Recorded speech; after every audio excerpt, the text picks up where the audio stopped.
Es una satisfacción conversar desde Arequipa con el presidente de la Real Academia de la Lengua Española, el doctor Santiago Muñoz Machado, así como con el que es además presidente de la Asociación de las Academias de los Países, entre ellos la peruana, y también con el señor Luis García Montero, que es el director del Instituto Cervantes, que tiene como función la difusión de la lengua española en todos los países que no sean hispanohablantes. Y lo sé bien porque los he visto en varios países, por ejemplo, en Francia, en donde además de cursos de español, dan cursos de quechua. Yo quisiera preguntarle al señor Muñoz, cuya presentación escuché en el día de ayer, vía digital, desde el Paraninfo de la Universidad San Agustín de Arequipa, ¿por qué se han escogido el título que nos han explicado, que tiene que ver con mestizaje e interculturalidad? ¿Qué cosa espera que este título promueva entre las participaciones que habrán en este congreso a llevarse a cabo a fin de marzo en Arequipa? Buenos días. Buenos días. No sé si me ha preguntado a mí o a mi colega. A usted, señor Muñoz Machado. Comencemos con la Real Academia primero y luego hablamos con uno de los mejores practicantes de la lengua, como es Cervantes. Pues muchas gracias, con mucho gusto. El Congreso cuenta con un programa muy nutrido de intervenciones, 250 ponencias y mesas redondas, nada menos, para hablar de mestizaje e interculturalidad. Perú es un sitio extraordinario para hablar de mestizaje e interculturalidad, porque aquí han convivido junto con la cultura española, pues las culturas originarias. Y lo que queremos afrontar en el Congreso es que ha dado de sí esa convivencia plurisecular. En el plano más amplio de la cultura, no vamos a hablar de mestizaje e interculturalidad lingüística, pero también de la otra interculturalidad, de las demás manifestaciones de la cultura donde se ha producido el contacto, las artes, las infraestructuras, las instituciones, las letras, la edición, etcétera, etcétera. Pero hablaremos fundamentalmente de mestizaje e interculturalidad lingüística. ¿Qué queremos hacer? Pues ver qué consecuencias han tenido para el español su presencia durante tantos años en América, cuáles son las variaciones del español peruano y qué cosas hemos aprendido y han aprendido de nosotros las lenguas originarias de esta nación, que se han mantenido felizmente hasta este instante. Nos consta cuántas cosas hay en el diccionario de la lengua, de vocablos procedentes de muchas lenguas originarias, y nos consta también la presión que el español ha ejercido sobre culturas, sobre lenguas amerindias. Pero, en fin, vamos a analizar esta cuestión desde todos los puntos de vista, contando con la ayuda de especialistas que van a establecer con nosotros, yo creo que un congreso muy rico y muy importante. Quisiéramos saber si es que este congreso será inaugurado, como estaba previsto, tengo entendido, por el rey Felipe y el presidente peruano, Pedro Castillo. Así es, tenemos la confirmación de ambas partes. Los reyes de España, porque creo que vendrán los dos, a Arequipa inaugurarán el Congreso, y también el presidente peruano lo hará. Seguramente también estarán presentes autoridades y dignidades de otros países americanos, como ha ocurrido en anteriores congresos. De acuerdo, y por supuesto nos interesa saber si estará presente también el único peruano que es miembro de la Academia Peruana de la Lengua, pero también miembro de la Real Academia Española, y creo que es el único premio Nobel de Lengua Española vivo, me parece, que es Mario Vargas Llosa, ¿no? Bueno, en fin, contesto yo, perdona Luis, que estoy acaparando la entrevista. Ahora le llega su turno a Luis, no se preocupe por él. Sí, bueno, queremos compartirlo de la mejor, más equitativa posible. Que don Mario, yo lo veo todos los jueves en las reuniones de la Academia, es un académico que frecuenta nuestras reuniones. En el Pleno yo he contado varias veces el programa de Arequipa, y figura él en el Pleno, en la sesión, figura en el programa en la sesión introductoria. Nunca ha dicho que no vaya a venir. Me consta, no obstante, que tiene algunos compromisos coetáneos que podrían dificultar su asistencia, como su ingreso en la Academia Francesa de la Lengua. que se producirá más o menos por esas mismas fechas. Pero don Mario ha sido el principal promotor de la candidatura arequipeña, es arequipeño de nacimiento y muy amante de su tierra y de su país. Por tanto, lo más lógico será esperar que esté con nosotros. Gracias por precisarnos eso. Luis García, usted es un poeta y en la exposición que hizo ayer nos dijo que nosotros los seres humanos vivimos en un mundo de interacciones con personas y con cosas, pero vivimos también en un mundo de las palabras.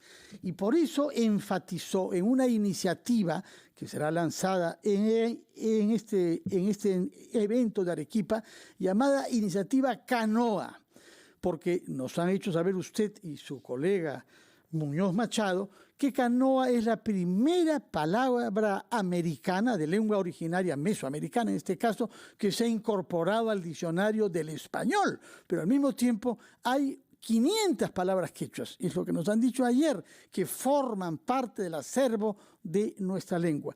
Díganos, ¿cómo es el procedimiento para que una palabra de otra lengua o de uso común en la calle entre a la lengua no oficial, sin duda después de haber pasado por la poesía?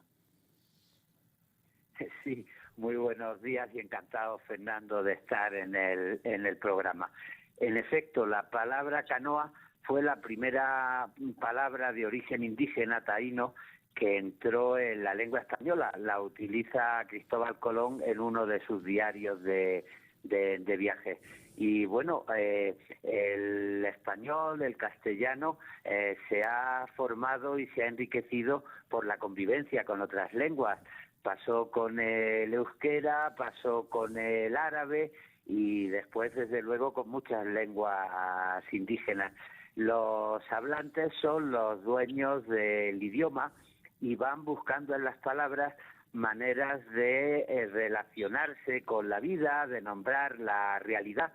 Cuando entra una palabra, puede ser pues una novedad de poca vida que desaparezca después de la sorpresa, pero hay otras palabras que a lo largo de la historia pues han sedimentado en el lenguaje, ¿no? Y en ese sentido, cuando ya forman parte de la lengua de la comunidad, pues es cuando en la Real Academia Española y en su colaboración con las otras academias de la lengua española, pues deciden que deben incluirlas en el diccionario de la lengua para dar testimonio de cuál es el uso que se da de esa palabra, a veces en toda la comunidad o a veces en una parte geográfica de nuestro idioma. De acuerdo. Permítame, por favor, ir a una breve pausa. Yo les ruego que se mantengan. Retomamos nuestra conversación y quiero que nos expliquen dos cosas que fueron mencionadas también en la presentación que se hizo ayer. Por una parte, esta idea de que el español, por su historia y por su capacidad de integración, insurge contra las identidades cerradas. Eso quisiera que nos expliquen en qué consiste estas identidades cerradas y qué rol tiene ahí el español, y que nos hable también de qué actitud tiene la Real Academia frente al llamado lenguaje inclusivo. Dos temas que dejo pendientes para después de la pausa con Luis García Montero del Instituto Cervantes y Santiago Muñoz Machado de la Real Academia Nacional. Ahora quiero comenzar con Luis García Montero, que debía contestarnos sobre un concepto que él utilizó ayer en Arequipa, el español frente a las identidades cerradas. Señor García Montero. Sí, es verdad. Estamos viviendo un mundo, un momento que genera identidades muy cerradas, que se considera a lo otro como un enemigo. Lo hablábamos Santiago y yo al venir a Arequipa, que incluso hay filólogos, estudiosos, que han puesto en duda el concepto de mestizaje porque dicen que se suele utilizar para ir en contra de los indígenas. Y bueno, el supremacismo siempre está ahí.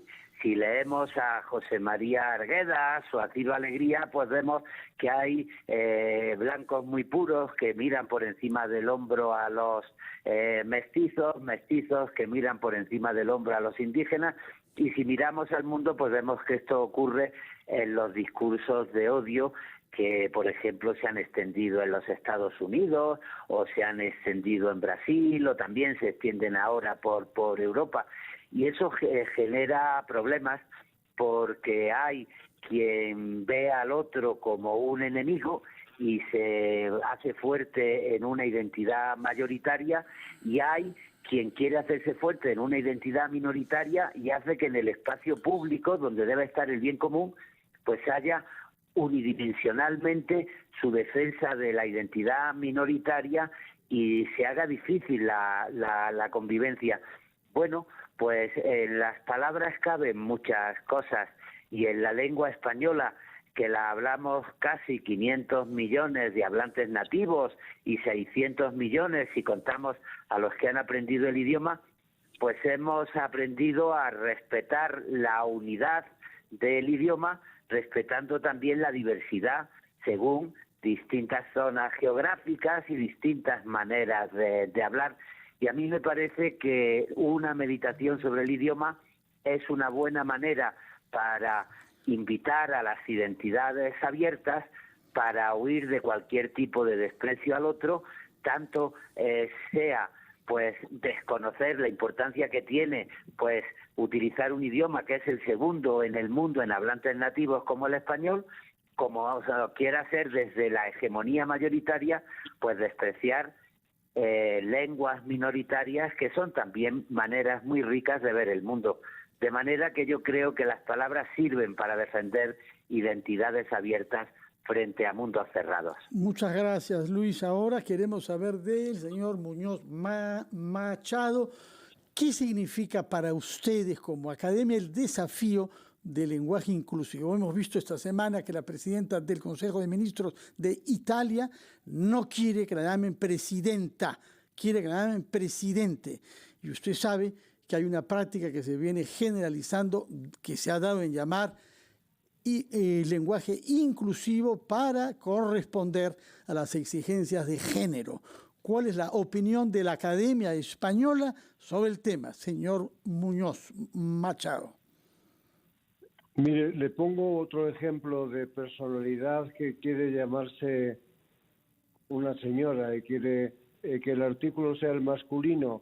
Es nada menos que la secretaria de la Academia Francesa, Madame Carrère, sí. Madre, por cierto, de un importante novelista. Emmanuel Carrère. Ella sí. prefiere y es llamada Madame le Secrétaire. Masculino, Madame, pero masculino, sí. Masculino, esto es. Por tanto, bueno, es una denominación perfectamente correcta en castellano. Otra cosa es que no sea políticamente correcta en la actualidad. En la actualidad se prefiere denominar, y es correcto en castellano, la secretaria, la presidenta, y sería más adecuado a los tiempos que corren que la señora presidenta del Consejo de Ministros de Italia se llama la presidenta, que es algo perfectamente aceptado. Lenguaje inclusivo. Mire, hace 2 años, no, ya hace más de 3, presenté yo mismo en la Real Academia Española un informe al que remito a quien tenga más interés para profundizar en este asunto sobre el lenguaje inclusivo.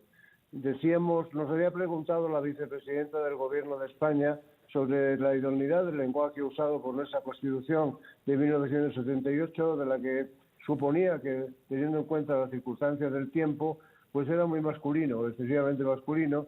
Nos preguntaba si se podía feminizar, adecuar a un lenguaje en el que estuviera más presente la mujer. Nosotros opinamos sobre eso que se han cometido a lo largo de la historia pues bastantes abusos del masculino. Nuestro propio diccionario estaba innecesariamente lleno de definiciones en masculino. Cuando destinábamos, por ejemplo, profesiones u oficios, todas las definiciones empiezan por hombre qué. Bueno, todo eso es innecesario porque hay profesiones que eran propias de los hombres y ahora lo son tanto de ambos sexos igualmente. De modo que hemos revisado todo lo que era revisable para adecuarlo y feminizar, hacer más inclusivo ese lenguaje. En general, por tanto, nos parece que hay un fondo de razón en la voluntad de dar más presencia en el lenguaje al género femenino. Estamos contra, sin embargo, de los abusos del lenguaje inclusivo en el aspecto que implica un desdoblamiento continuo de las expresiones. Perdón, el utilizar continuamente el movimiento en masculino o en femenino de cualquier expresión. Lo estamos en primer lugar por la constatación de que así no se habla.